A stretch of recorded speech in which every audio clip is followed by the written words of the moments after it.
welcome back to my channel. Perkenalkan, nama aku Sheila Antoinette dan hari ini kita akan membahas soal KKN Desa Penari. Kalau kalian udah nonton filmnya, aku nggak akan bahas cerita yang diceritakan oleh Simple Man yang ada di film tersebut juga, karena kalian pasti juga udah nonton ya guys. Tapi kali ini aku mau bahas cerita orang lain lagi yang nekat ngelakuin KKN di Desa Penari lagi gitu guys, untuk mencari tahu ini semua dan akhirnya malah mendatangkan malapetaka. Jadi kita tahu ya guys, kalau akhir-akhir ini memang benar-benar lagi heboh banget soal KKN Desa Penari lagi, padahal ini udah kejadiannya tahun 2019. Hal itu dikarenakan filmnya yang baru tayang akhir-akhir ini yang membuat orang jadi bertanya-tanya lagi, di mana sebenarnya Desa Penari itu sebenarnya. Nah, sekarang ini banyak nih guys rumor-rumor yang menduga kalau Desa Penari itu sebenarnya kemungkinan tuh ada di dua tempat. Yang pertama, ada yang menduga, ini masih dugaan ya guys semuanya. Jadi bukan sesuatu enggak pasti di situ, enggak kayak gitu ya guys. Jadi banyak yang menduga kalau ini ada di dua tempat. Yang pertama yaitu Bondowoso. Nah, yang kedua itu banyak banget orang ngomongin yaitu di Banyuwangi. Nah, terus karena kemarin itu pas 2019 kan heboh banget soal KKN Desa Penari. Ternyata sekarang muncul nih cerita di mana pas lagi heboh tersebut ada satu cewek yang penasaran banget sama cerita tersebut dan akhirnya pingin datengin desa itu untuk mencari tahu. Wah, cari mati nggak tuh guys? Jadi hari ini aku bakal ceritain KKN Desa Penari versi yang kedua guys, di mana orang tersebut penasaran karena ada cerita soal Bima, Widya, Ayu dan lain-lainnya. Dia jadi ingin mencoba mengalaminya sendiri. Jadi pertama ada seorang cewek bernama Rika ya guys. Dia itu semakin tertarik dengan cerita di KKN Desa Penari ini bersama teman-temannya. Jadi di sini peran-perannya ada Rika, ada Agil, ada Dinar, ada Kio. Jadi mereka berempat itu temenan dan mereka kayak pingin cari tahu soal Desa Penari ini. Nah, lokasi pun mereka dapati memiliki kesamaan seperti lokasi yang diceritakan dan ditulis oleh Simple Man di KKN Desa Penari ini, yakni yaitu di Banyuwangi. Nah, lantas mereka akhirnya berusaha untuk datang ke sana. Bahkan mereka itu berbohong sama orang tua mereka. Mereka bilang mereka lagi menjalankan program KKN di Banyuwangi untuk memperlancar proses skripsi kuliah. Nah, sesampainya di Banyuwangi, mereka menginap di homestay. Nah, sesampai di tempat tersebut, si Rika ini kan homestay dan dia dapat teman sekamar yang orang asing gitu, bernama Leli. Nah, si Leli ini akhirnya jadi temenan sama Rika. Mereka pun mulai berlibur bersama selama semingguan. Dia kayak datang-datang ke tempat wisata populer, masih kayak gitulah, ke kafe, nongkrong, dan sebagainya. Setelah minggu kedua, Leli ini yang merupakan teman dari Rika, teman baru dari Rika, mencoba menawarkan kepada Rika dan lainnya, dan teman-teman yang lain itu, untuk melanjuti wisata yang berbeda daripada sebelumnya. Coba deh kita ke wisata horor. Nah, Rika yang jadi keinget sama KKN Desa Penari, dia mulai kayak menerima tawaran dari Leni tersebut. Apalagi dia penasaran banget kan soal KKN Desa Penari ini. Jadi dia pingin tahu Desa Penari itu beneran ada nggak sih? Bener nggak sih Desa Penari itu ada di Banyuwangi gitu. Lambat laun mereka mendapati info memang lokasi tersebut atau hutan di cerita KKN Desa Penari itu akhirnya mereka temukan lah. Kurang lebih ya sekitar di daerah tersebut. Tapi ini juga masih dugaan mereka juga ya guys. Sesaat mereka ingin pergi ke sana, banyak orang mengatakan kayak janganlah. Tapi mereka kan lagi kayak semangatnya membara-bara banget karena penasaran banget soal cerita KKN Desa Penari yang memang agak bikin penasaran sih gitu. Terus akhirnya mereka tetap melanjutkan perjalanan tersebut. Sesampainya mereka di lokasi, mereka itu masih di daerah tersebut, belum masuk ke dalam hutannya ya guys. Mereka mencium tuh kayak ada wangi singkong bakar, padahal tidak ada apa-apa di sana. Tapi akhirnya mereka tuh tetap melanjutkan perjalanan begitu aja guys. Apalagi mereka akhirnya ada di sebuah penginapan di daerah tersebut. Jadi mereka akhirnya nginep dulu di sana, memutuskan nih nginep di sebuah hotel sebelum melanjutkan perjalanan ke dalam hutan tersebut. Nah, tiba-tiba pas mereka besoknya pingin bersiap-siap untuk pamit ke resepsionis itu bernama Surya. Nah, mereka bilang ke Surya kalau mereka memang mau ke hutan tersebut, tapi Surya yang merupakan resepsionis hotel itu malah bilang, ngapain kamu ke sana? Itu bahaya banget loh guys. Dan bahkan ekspresi wajah Surya yang merupakan resepsionis itu berubah dan memberikan nasihat kepada mereka untuk tidak mencari penyakit di sana. Nah, Agil dan Kio yang masih tidak mempercayai hal-hal semacam itu karena disadarinya banyak wisatawan yang mengunjungi tempat itu kok, jadi sebenarnya nggak masalah. Tapi Surya pun tetap memberikan nasihat, oke, kalau kamu mau tetap ke sana tapi jaga omongan dan jaga sikap please gitu. Dan akhirnya mereka pun menyetujuinya, tapi kayak ya udahlah, cuman angin lalu aja gitu loh buat mereka.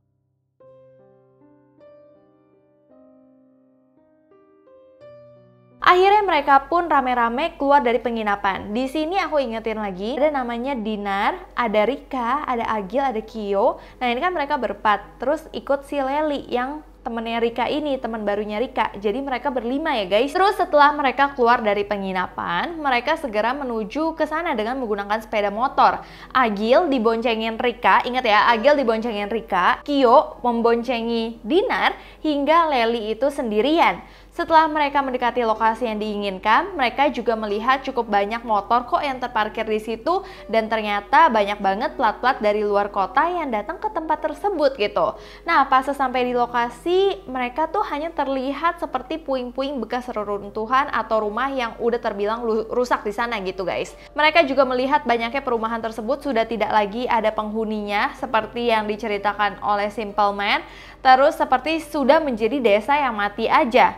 Nah, di sekitar mereka juga cukup banyak wisatawan mengunjungi daerah tersebut, bahkan banyak kayak orang yang ngevlog. Nah, Rika dan lainnya udah mulai santai-santai aja karena rame kan guys. Terus dia melanjuti perjalanan, di sana mereka mulai mencari tempat KKN yang ada di desa penari tersebut guys. Jadi nggak cuma di hutannya aja, mereka tuh pingin masuk ke tapak tilasnya. Terus mereka juga mulai menebak-nebak dari cerita Simple Man, mana ya kira-kira yang harus dilarang dimasukin, karena mereka malah pingin masukin tempat tersebut yang dilarang. Mereka pingin mencari penari gaib hingga tempat sumur air begitu. Tujuan utama mereka sebenarnya tuh mencari sanggar di mana Bima dan Ayu udah melakukan hubungan dewasa. Biar cepat ketemu, mereka pun akhirnya memutuskan untuk berpencar nih guys. Awalnya tidak ada suasana menyeramkan sama sekali, masih biasa-biasa aja ketika mereka berpencar. Akan tetapi abis berpencar mereka tuh kumpul tuh balik, dan baliknya utuh, masih orang-orangnya tuh utuh semua, berkumpul di parkiran motor. Tiba-tiba ada aroma singkong lagi. Singkong kedua kalinya itu mulai kayak menyengat banget di hidung mereka dan bikin mereka benar-benar merinding.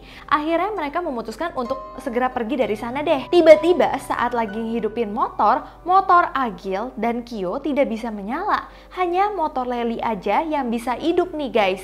Lantas Leli pun akhirnya bergerak membantu mencarikan bengkel atau orang yang bisa membantu mereka. Nah, menunggu si Leli datang membawa orang bisa membantu mereka ini, Rika, Dinar, Agil, dan Kyo saling bercurhatan, terus merasakan keheningan secara mendadak di sekitar mereka yang pada awalnya tuh santai. Mulai tiba-tiba kok suasananya nggak enak ya di sini gitu guys. Terus Kyo mengatakan tempat yang mereka kunjungi itu tidak ada keseruan. Aduh, nggak seru banget deh guys. Terus dan ke sisi Agil merespon pertanyaan Kyo dan menyebut apakah Kyo mau bertemu dengan Badarui. Kalau kalian tahu filmnya pasti kalian tahu lah, Badarui itu adalah yang sosok yang suruh si Ayu nari-nari terus gitu loh guys. Sosok yang memang paling menyeramkan setannya gitu guys. Nah, akhirnya kok mereka ngomong sembarangan ya di situ, nggak jaga sikap, nggak jaga kata.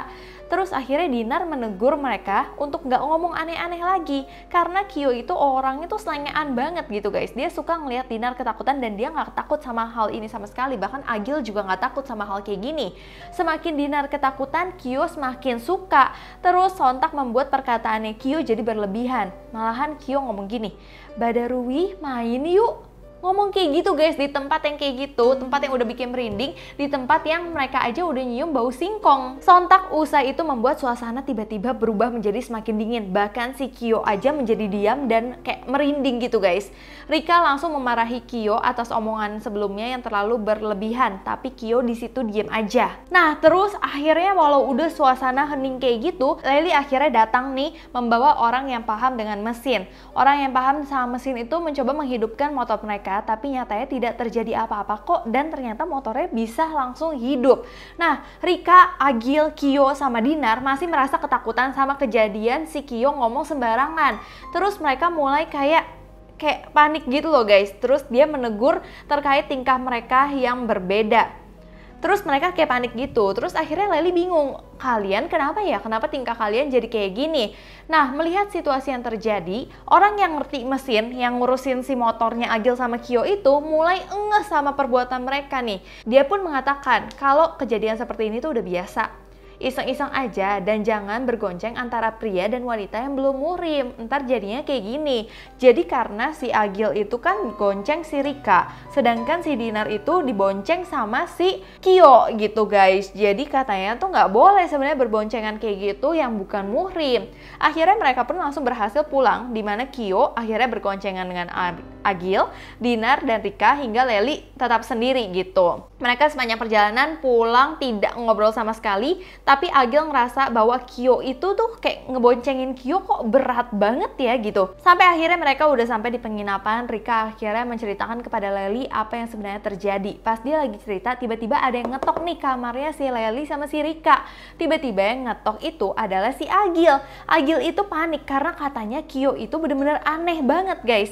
Nah, ketika si mereka yang cewek-cewek nyamperin si Kyo, ternyata Kyo itu udah duduk terdiam, terus memiliki ekspresi wajah kosong kayak udah kerasukan gitu guys. Tapi tiba-tiba saat si mereka itu lagi mencoba untuk menyadarkan Kyo, ternyata ada yang melihat sosok perempuan pakai baju biasa berwarna hijau yang terlihat tuh kayak sedang marah berada di bayangan kaca tempat tidur Agil dan Kyo. Yang melihat sosok perempuan itu tuh cuman Agil sama Lely aja, sedangkan Rika itu nggak melihatnya. Sontak Lely pun kaget tapi bisa mengontrol diri. Di lain sisi Agil kaget dan langsung pingsan. Nah, karena kejadian itu makin hari udah makin aneh ya guys. Akhirnya setelah si Agil bangun dari pingsannya, mereka berkumpul dan baru menyadari kalau ada yang janggal. Mereka pun akhirnya menelpon Dinar yang ada di penginapan tersebut untuk balik bersama ke Semarang.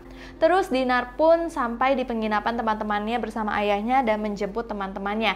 Akhirnya teman-temannya pun nginep di rumahnya si Dinar. Tapi teman-temannya ini nggak ada Lely ya guys, jadi temennya masih berempat karena Lely itu kan sebenarnya juga bukan bagian dari mereka sejak awal. Nah, keesokan harinya di rumahnya si Dinar, si mereka itu berkumpul bersama dan mulai membahas permasalahan yang terjadi kemarin, di mana mereka masih mempercayai juga kalau hotel tersebut yang aneh, bukan soal mereka itu di hutan, bukan soal si desa penari tersebut. Sampai akhirnya pas lagi tidur, hanya Rika aja yang mendapat mimpi buruk, yakni dia itu mimpi ada ular meliuk-liuk dan memberikan serangan terhadap dia. Setelah terbangun, nyatanya Rika itu hanya mengalami tidur biasa aja. Tapi Dinar, ayah Dinar pun orang-orang yang lainnya, teman-teman mereka itu merasa Rika itu tidur dalam waktu yang lama banget dan ditambah tidak bisa dibangunin. Padahal sebenarnya Rika berasa dia tidur biasa aja, mimpi dikit kayak ada ular meliuk-liuk, udah gitu aja. Nah, mendengar cerita Rika itu bilang aku mimpi cuman ular doang kok. Akhirnya ayahnya Dinar pun menyuruh Rika untuk sholat malam. Sesampainya di kamar untuk sholat, baru memulainya ia nggak fokus karena Dinar itu tiba-tiba ketawa-ketawa sendiri kayak kesurupan. Bayangin guys, udah mau sholat tiba-tiba temennya kayak gitu kan takut juga ya guys. Nah, akhirnya Rika pun langsung teriak. Sontak ayahnya Dinar memasuki kamar dan menyadarkan sambil membacakan doa untuk anaknya Dinar yang ternyata anaknya itu kesurupan. Ia pun akhirnya pingsan seketika di situ. Nah, Dinar pas bangun, pikiran dan wajahnya itu terlihat kosong dan tak lama kemudian mereka pun segera memutuskan untuk ya udah sekarang kita harus balik ke Semarang. Dan akhirnya kejadian ini mulai terungkap nih guys. Kenapa hal ini bisa terjadi sama mereka? Cuman karena mereka datang ke sana doang gitu. Nah, akhirnya ternyata hutan tersebut tempat mereka datang, Kyo dan Dinar itu pernah melakukan hubungan dewasa yang terinspirasi dari cerita KKN di Desa Penari.